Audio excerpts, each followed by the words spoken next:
programa Em Foco está de volta para você ligado aqui na tela da sua rede premium de televisão. Agora a gente vai conversar sobre um tema muito importante que é a questão dos direitos humanos no Brasil. E para isso aqui na Rede Premium agora está aqui a meu lado o doutor em ciências e ativista em direitos humanos, André Luzzi. André, seja muito bem-vindo, viu? Olá, bem-vindo, obrigado. Muito bem. Está contente de estar aqui com a gente? Sim, muito. É muito bom falar sobre os direitos humanos e explicar para a população o que são essas dimensões que habitam nossas vidas. Ah, sem sombra de dúvidas. Ainda mais pelo momento, né, que a gente passa aqui no nosso país, algumas instabilidades. Estamos vendo aí, infelizmente, cenário de muita agressividade, né, criminalidade. Então, tudo isso é importante ressaltar. Eu queria que você falasse um pouquinho para a gente, André, do trabalho que você desenvolve, a sua área, seu campo de atuação. Como que é o seu trabalho hoje em dia? Eu atuo em diferentes entidades, coletivos que discutem os direitos humanos, mas fundamentalmente um dos que eu mais me dedico é o direito humano à alimentação e as políticas de combate à miséria. E, em paralelo, outra iniciativa é no campo da segurança pública com cidadania. Esses são os três campos de maior atuação. Muito bem. No desenrolar do seu trabalho diariamente, como é que funciona o seu campo de atuação? Você trabalha para algum órgão específico ou você atua sozinho? Aonde você utiliza as suas pesquisas? Como você agrega o seu trabalho? Eu sou conselheiro fiscal de uma organização chamada Ação da Cidadania contra a Fome, a Miséria e pela Vida, que existe desde a década de 90, tendo um dos seus maiores articuladores, o sociólogo Herbert de Souza. E também sou pesquisador em dois grupos de pesquisas, um da Universidade de Brasília, que é um laboratório de estudos sobre políticas penais, e um outro vinculado à Universidade Federal de Uberlândia, na área da saúde pública e democracia. O grupo chama DENSA, Democracia, Meio Ambiente e Saúde. Então, a partir desses dois universos, da militância e da pesquisa, eu faço uma contribuição à sociedade a partir da participação social e do fortalecimento das políticas públicas. E também trabalho como servidor público na Secretaria da Administração Penitenciária, onde desenvolvo uma ação voltada à formulação de políticas para a preparação das pessoas presas à liberdade assim que houver a soltura. É muito importante esse trabalho, né? É assim como se fosse mesmo uma vocação, porque imagino que você deve enfrentar muitas dificuldades, né? Sim, eu acredito que é bastante vocacionado esse trabalho e é uma dedicação também para compreender a cidade e as demandas da população como um todo. Não apenas aquela demanda pontual, objetiva, mas as diferentes dimensões da vida, o que traz uma subjetividade, os aspectos dos afetos, das relações, a sociabilidade dessa pessoa com o meio, com a natureza e também com as demais pessoas. Então, não é possível atuar só em uma área. Tem pessoas que acabam se dedicando por questões da vida e interesses a um único aspecto. Então, eu tenho uma visão um pouco mais multifocal para entender que, às vezes, a gente está discutindo alimentação, mas a vida das pessoas passa pela necessidade do direito à moradia, do direito ao trabalho, à educação de qualidade.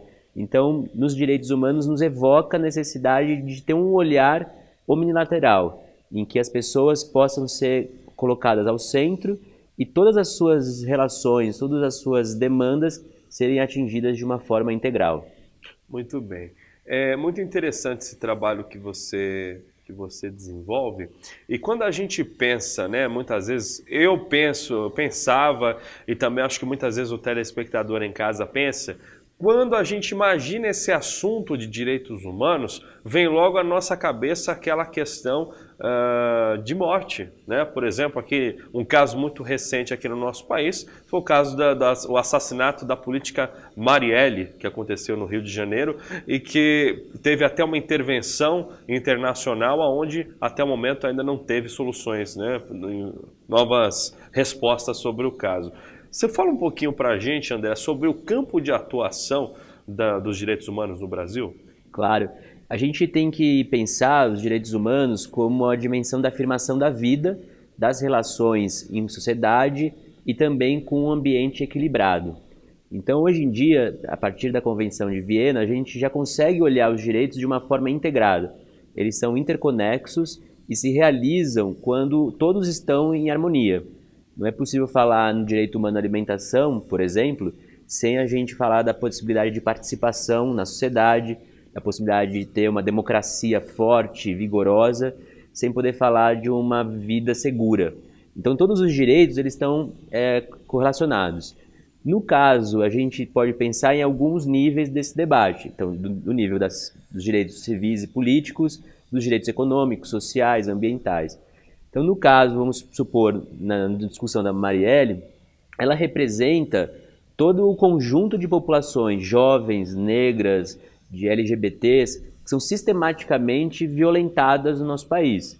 A gente pode dizer que existe um genocídio da população jovem, negra e periférica. Os dados mostram uma situação muito dramática e, inclusive, de um debate civilizatório. O que nós queremos para a nossa juventude, para as próximas gerações?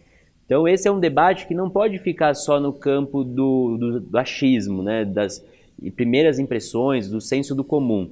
Nós temos que estudar por que a nossa formação social e política no Brasil levam a elementos como esse, como o ódio, a intolerância, a discriminação, que também está relacionada, por essa nossa formação histórica, muitas vezes a determinados grupos sociais que são reiteradamente alijados do processo ou têm os seus direitos obstaculizados.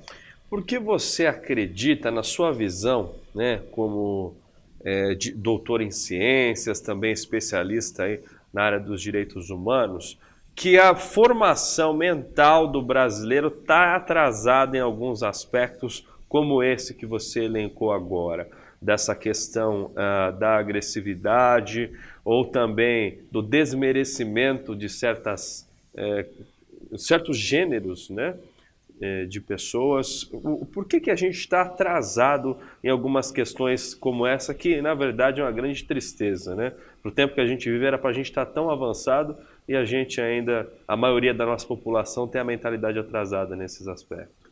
É necessário registrar que é uma formação social histórica. Uhum. Se a gente tem um certo comportamento e atitudes no momento presente, nós temos referências históricas que vão criando e conformando essa nossa visão de mundo.